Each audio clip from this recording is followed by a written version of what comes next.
अस्सलामुअलैकुम जनाब, कैसे मिजाज हैं आपके। उम्मीद है सब खैरियत से होंगे। आप देख रहे हैं ज़हीर इलेक्ट्रिक यूट्यूब चैनल और मेरा नाम ज़हीर है। तो आज की इस वीडियो में दोस्तों आप जानेंगे कि एक इलेक्ट्रिक हीटर को किस तरह ठीक किया जाता है। इस इलेक्ट्रिक हीटर में आखिर ऐसी कौन कौन सी चीज़ें लगी होती हैं जिनको तब्दील करके रिपेयर करके आप इस इलेक्ट्रिक हीटर को चलने के काबिल बना सकते हैं। तो दोस्तों आपने इस वीडियो को शुरू से आखिर तक लाजमी देखना है। मैं उम्मीद करता हूँ इस वीडियो को देखने के बाद आप अपने घर पे खुद ही अपने इलेक्ट्रिक हीटर को ठीक कर सकेंगे।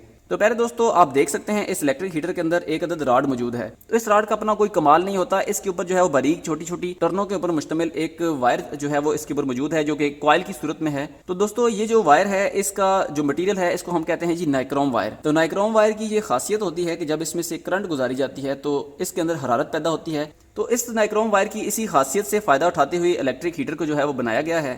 तो पहले दोस्तों इसकी बैक साइड के ऊपर आप देखें तो आपको ये दो टर्मिनल नजर आ रहे होंगे। तो पहले दोस्तों नाइक्रोम वायर जो कि एक रॉड के ऊपर लिपटी हुई है, इसके जो दो सिरे हैं इन दो टर्मिनल के ऊपर एक एक सिरा मौजूद है। तो इन दो सिरों के ऊपर हम जो है वो अपनी सॉकेट से हम सप्लाई लेते हैं और यहाँ पर लगा देते हैं। लेकिन उसको लगाने का एक प्रॉपर तरीका है। इसके साथ हम इस्तेमाल करते हैं जी एक तार, और इसके ऊपर आपको जो मटीरियल नजर आ रहा है ये एक इंसुलेटर मटीरियल है, ताकि ये जो तार है बॉडी के साथ टच ना हो और बॉडी शॉर्ट ना हो जाए और हमें इलेक्ट्रिक शॉक ना लगे। अब हम इसके ये दोनों टर्मिनल खोल लेते हैं।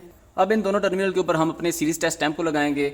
आपके पास मल्टीमीटर है, आप उसकी मदद से भी चेक कर सकते हैं। पहले दोस्तों हमारे पास मौजूद है जी एक अदर सीरीज टेस्ट लैंप। अगर आपके पास सीरीज टेस्ट लैंप मौजूद नहीं है तो आप अगर इसको बनाना सीखना चाहते हैं तो मेरे चैनल के ऊपर देखें तो आपको एक वीडियो मिलेगी जिसमें मैंने सीरीज टेस्ट लैंप बनाना सिखाया है। तो उस वीडियो को देखकर सीरीज टेस्ट लैंप अपने घर के ऊपर खुद बना सकते हैं और अपनी चीज़ों को बआसानी खुद चेक भी कर सकते हैं। तो इस सीरीज टेस्ट लैंप को आपने लगाना है और लगाने के बाद इनके दो तारों को आपने शॉर्ट करना है तो लैंप रोशन होगा। इसका मतलब है कि ये जो लैंप है इसको करंट मिल रही है। तो इसके बाद ये जो करंट हमने इस रॉड के अंदर गुजारनी है तो एक टर्मिनल को हम रॉड के एक सिरे के साथ लगाएंगे और दूसरे टर्मिनल को रॉड के दूसरे सिरे के साथ लगाएंगे। तो दोस्तों आप देख सकते हैं लैंप रोशन हो चुका है। इसका मतलब है कि इस रॉड के ऊपर जो नाइक्रोम वायर है इसकी कंटिन्यूटी कंप्लीट है, यानी कि दोस्तों करंट इस सिरे से लेकर इस सिरे तक इस रॉड के अंदर से गुजर कर लैंप के अंदर से गुजर रही है। तो लैंप की रोशनी हमें ये बताती है कि अंदर से ये रॉड बिल्कुल ठीक है।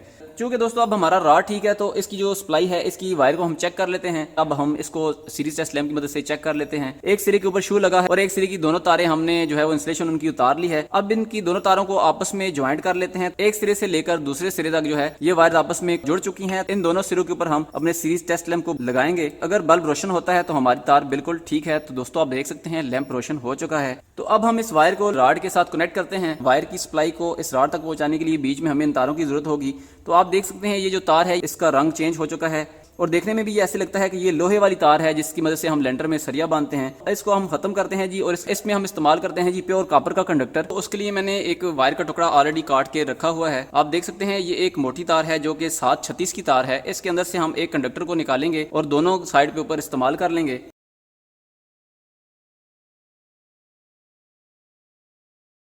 अब इसकी इंसुलेशन हमने उतार ली है तो इसकी लंबाई हमें टोटल चाहिए यहाँ तक, तो हम इसको काट लेते हैं। इसके सिर्फ एक कंडक्टर को हम यहाँ से बाहर निकालेंगे। फिर इस कंडक्टर के ऊपर हम इस इंसुलेटिंग मटेरियल को चढ़ा देंगे और इसके साथ कनेक्ट कर देंगे।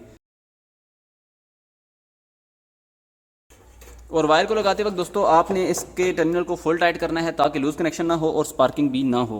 पहले दोस्तों इसके कनेक्शन करने से पहले मैं आपको मजीद एक और चीज़ के बारे में बताता चलूँ। अगर आपके पास सीरीज टेस्ट लैंप मौजूद नहीं है और आपके पास ऐसा एक मल्टीमीटर है तो इसकी मदद से भी आप इसके रॉड को इसकी वायर को चेक कर सकते हैं। तो इसको चेक करने का ये तरीका है जी, आपने इस मल्टीमीटर को ऑन करना है। ऑन करने के बाद इसके साथ जो दो वायर्स मिलती हैं इनमें से एक ब्लैक है और एक रेड कलर की वायर है। तो ब्लैक को आपने पहले दोस्तों लगाना है इसके कॉमन टर्मिनल के ऊपर और इसकी रेड वायर को आपने लगाना है जी वोल्टेज और ओहम का निशान है। तो आपने इसको इस टर्मिनल के ऊपर लगा देना है और फिर इस जो है वो नॉब को आपने सेट करना है जी। यहाँ पर आप देख सकते हैं एक बजर का निशान बना हुआ है। तो जब आप इन दोनों वायर्स को आपस में जोड़ेंगे तो आपको स्क्रीन के ऊपर एक रीडिंग भी मिलेगी और बजर का साउंड भी होगा। फिर दोस्तों इन दोनों तारों को आपने इस रॉड के दोनों तारों के साथ लगा देना है जी। तो फिर आपको यहाँ पर एक जो है वो रीडिंग मिलेगी। यहाँ पर हमें रीडिंग मिल रही है और बजर की साउंड भी मौजूद है। तो इसका मतलब है रॉड के अंदर से कंटिन्यूटी मौजूद है। अगर ये रीडिंग हमें ना मिलती तो यहाँ पर रॉड अंदर से जो है उसकी वायर टूटी हुई होती और फिर हम उसको रिप्लेस करते। तो पहले दोस्तों बिल्कुल इसी तरह आप अपने सीरीज टेस्ट लैंप और मल्टीमीटर दोनों की मदद से घर की अपनी बहुत सारी चीज़ों को खुद ही चेक कर सकते हैं। अगर इसको चेक करने के दौरान हमारा लैंप रोशन ना होता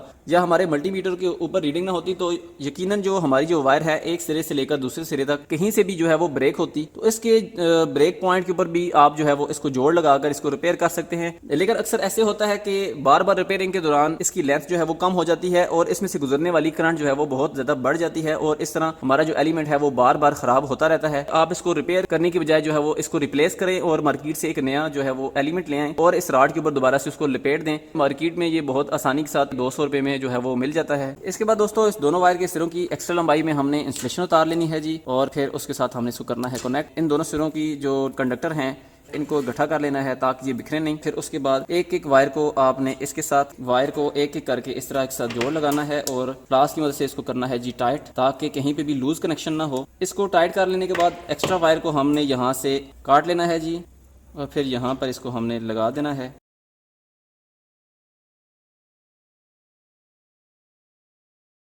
प्यारे दोस्तों इसके हमने कनेक्शन कर दिए हैं, लेकिन यहाँ पर कहानी में एक नया मोड़ आ गया है जी। ये जो इलेक्ट्रिक हीटर है इसमें इसको ऑन ऑफ करने के लिए कोई भी इसकी बॉडी के ऊपर कोई स्विच मौजूद नहीं है। यहाँ पर आप देख सकते हैं कि एक यहाँ पर स्विच का निशान मौजूद है, लेकिन ये बहुत ही छोटे स्विच का निशान है। तो प्यारे दोस्तों इस हीटर को ऑन ऑफ करने के लिए मैंने इस स्विच का इंतखाब किया है। ये एक स्विच है जनाब जो कि मेड इन पाकिस्तान है। इसकी बड़ी अच्छी क्वालिटी होती है, 15 एम्पेयर इसकी पासिंग करंट है। तो चलिए आपको भी वो तरीका बताते हैं जी किस तरह अब इसकी बॉडी में इस स्विच को फिट करेंगे। तो प्यारे दोस्तों मेरे पास इस वक्त मौजूद है जी एक ड्रिल मशीन। तो प्यारे दोस्तों मैं इस हिसाब से यहाँ पर लगा लेता हूँ जी अपना एक निशान। तो यहाँ पर मैं अब करूंगा जी छोटे छोटे होल, जिनकी मदद से हम एक बड़ा होल बनाएंगे।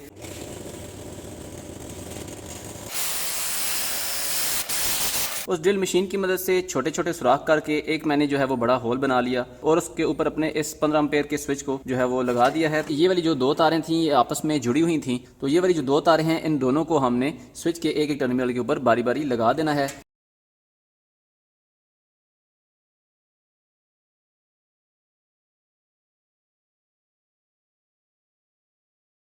हीटर को हम करते हैं जी क्लोज।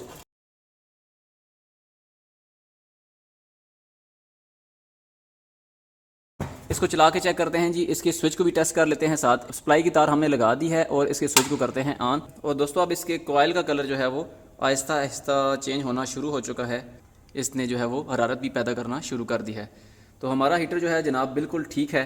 सबसे आखिरी जो स्टेप है दोस्तों ये कितने वाट ले रहा है, तो इसको चेक कर लेते हैं जी इस क्लैम मीटर की मदद से। सबसे पहले आपने जो है वो क्लैम मीटर को सेट करना है जी अम्पेयर के ऊपर। तो इस डायल को हम घुमा कर रखेंगे अम्पेयर के ऊपर। तो आप देख सकते हैं यहाँ पर एसी और डीसी का निशान मौजूद है, लेकिन यहाँ पर आपने डायल में देखना है कि एसी के ऊपर सेट है या डीसी के ऊपर। अगर आपने डीसी टू एसी करना है इसको, तो सिलेक्ट स्विच एक बार प्रेस करके आप इसके सारे फंक्शन को एसी के ऊपर ले जा सकते हैं। एसी के ऊपर ले जाने के बाद और अम्पेयर के ऊपर सेट करने के बाद इसको हम लगा देते हैं जी सप्लाई की किसी भी एक तार के साथ। तो फिर दोस्तों इस वायर में से गुजरने वाले तमाम अम्पेयर हमें डायल के ऊपर शो हो जाएंगे। तो आप देख सकते हैं ये जो हीटर है ये 4.50 अम्पेयर ले रहा है। तो हमारा जो पावर का फार्मूला है दोस्तों वो P = VI होता है, यानी कि जो पावर होती है वो वोल्टेज और करंट के हासिले ज़र्ब के बराबर होती है।